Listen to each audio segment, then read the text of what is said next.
All right, Algebra 2, let's jump into another note video. Here we go with Section 7, Chapter 7, Section 7.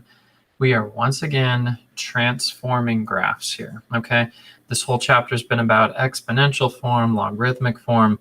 So we, of course, would then have to somehow transform these graphs because we do that seemingly every chapter, all right? So the charts haven't changed a whole lot.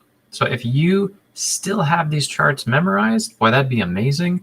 But if you don't, and at least you're remembering the basics and you're comfortable with it, the section should be pretty good. All right, so let's start with just, here's your basic form right here for an exponential. All right, the letter B in this case can be pretty much any number, and they're just going to bring it always to the power of x. For the logarithmic form here, you're going to always have log, then you're going to have x. We can manipulate x. We could put a coefficient right in front of log. All of that will change the graph of the original logarithmic function. Okay, so here are your charts. You can go ahead and pause the video and copy down this chart right here. This one focuses on the exponential functions. Do that. And then over here, we'll zoom in a little bit. And this chart right here focuses on the logarithmic functions. Everything I've highlighted, I find to be the most important thing, but that's just me. If you want to see every single example written in your notes, do that. All right. So this part of the table here has all the examples. This part of the table over here has all the examples, but kind of an obvious statement. You have to make sure you know what the examples go with. So there's your description of the transformation. Okay, so once again, there's your exponential, there's your logarithmic. Now let's just jump right into our example problems. Okay, you're gonna need to have your graphing calculator right there with you. So the first example problem, you're gonna make a table of values. You don't need to. All right, the graphing calculator will do all that for you. I don't need to have you recopy a table of values when the graphing calculator does that. What you do have to do, however, is make sure that you understand this is the original. F of x always represents the original function. So the original function in this case is 2 to the power of x. So this is an exponential. And then up here, this is our transformation. So what if we took the original function and then said 2 to the power of x minus 2?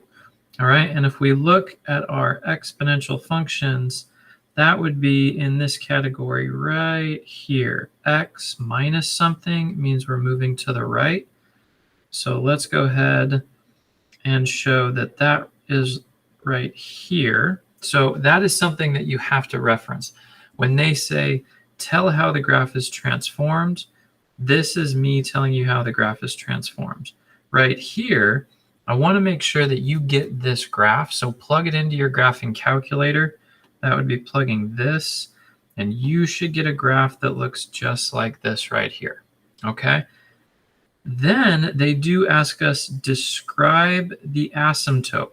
All right. The asymptote is the part of the graph that this gets really close to, but it won't ever actually touch. And in this case, the asymptote is y equals 0. This is y equals 0. The x-axis is where y equals 0. So this graph right here will go down and it will never actually touch where y is 0. That's the whole point of me saying plug it into your graphing calculator, then go ahead and do the second table and then take a look at the table. It'll never get there. All right, so that just kind of proves what the asymptote is. And you need to make sure that you're confident in just doing the simple graphing and then second table part, because we're going to be using the table to determine what the asymptotes are for a lot of these graphs. All right, so there's the first example problem already worked out for you. The next example problem, all right, so this says find the y-intercept and the asymptote and then describe the transformation. Okay, I think it's just an easy thing. Plug this right here into the graphing calculator. That way you guys are comfortable making sure you understand, like where do you need parentheses, and get the exponent is actually your power of x, okay? So you plug this into the graphing calculator, and the first thing is determining the y-intercept. So where does it cross the y-axis? If you plug it into the graphing calculator, it's super easy. Where x is equal to 0, that is your y-intercept. So this graph is going to have a y-intercept of 1/3. Okay, so this is part of your answer, the y-intercept. Then you want to figure out, okay, where is the asymptote of this graph? And the asymptote is, again, kind of a popular one here, y equals 0. So when you plug that into the graphing calculator, you're going to see a similar thing where it's going to get really close to the x-axis, but it's never actually going to touch it or cross it. That, in return, tells you it's where y equals 0. Okay? And then describe the transformation. What we're looking at here is a vertical compression of 1/3. Okay, so vertical compression, if you look back up at those charts, you're going to have vertical stretch if you had a whole number, or vertical compression in this case because you're actually looking at a fraction right there in front. Okay, all right, let's move on to number 3. So y-intercept is the first part, and the y-intercept, you're going to find it becomes pretty easy to determine that. The y-intercept, go ahead and plug it in to the graphing calculator, and then use the second table and find where x is 0. The y value is your y-intercept, and this is pretty easy because it's just 2. All right, and you could kind of see that if you plugged in 0 for x, you'd get a 1, right? Because any number to the 0 power is 1, and then you'd have 2 times 1, and you just get 2. All right, but just in case you forget some of those basics, use the calculator. It's your friend here. All right, and again, when you graph it, you're going to find it has the exact same asymptote. Y equals 0 is the asymptote of this one. Describe the transformation. This one is going to be a vertical stretch because you have a whole number 2. So a vertical stretch of 2. All right. So when you're looking at a whole number, that's going to be a vertical stretch. When you have a partial number right here, that's going to be a vertical compression. Okay. Use the charts. You've been using these charts through a ton of different chapters, so you should be pretty comfortable with it by now. If not, lots of time writing down the notes then. All right, that's the gist of it. Use these charts. Okay, let's do another one. Find the y-intercept. Then we're going to find the asymptote, and then we're going to describe it. All the same things, but now we're looking at natural log. Okay, and in this case, again, use the chart. It should be pretty well understood by now. First thing you're going to notice right here, anything that is inside the parentheses deals with a horizontal movement. That's the x. Okay.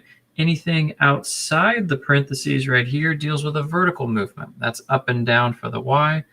Then you should see that you have a sign out in front. Signs out in front represent reflections. Okay.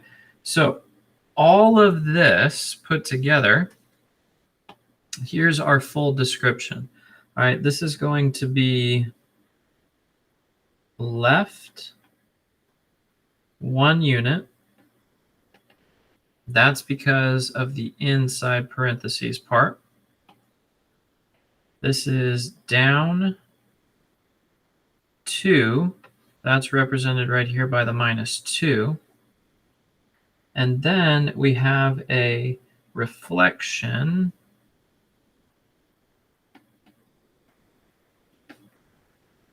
and this is reflection across the x-axis. And that is represented right here by the negative sign out in front. If you had a negative sign in the parentheses, that'd be different. It'd be a reflection across the y. Right out in front, affecting all of the equation, is a reflection across the y. Okay, now when you graph this using the graphing calculator, okay, but it should be pretty easy, you're going to find that you have a y-intercept. So a y-intercept of -2. Now, how do we determine that so easily, even without the graphing calculator? Because of this guy right here saying go down 2 times. All right. And then the next thing is the asymptote. And this one, because logarithmics use a little bit different, this is going to have the asymptote of x in this case equaling -1. Okay, so if you plug this into the graphing calculator, this one doesn't have the same shape as this guy right here because that's an exponential. All right, it's going to have a slightly different shape because we're looking at a logarithmic function. All right, so the asymptote in this case is going to be represented with an x equals asymptote. X equals -1 is your asymptote here.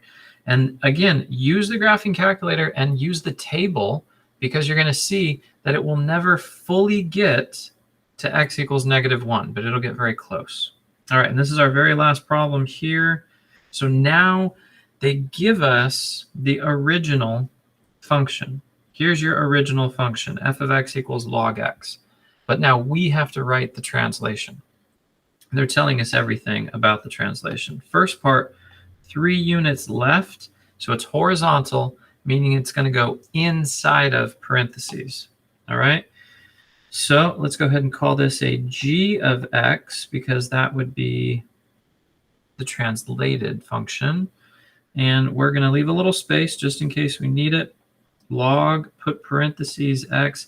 3 units left is going to be a plus 3.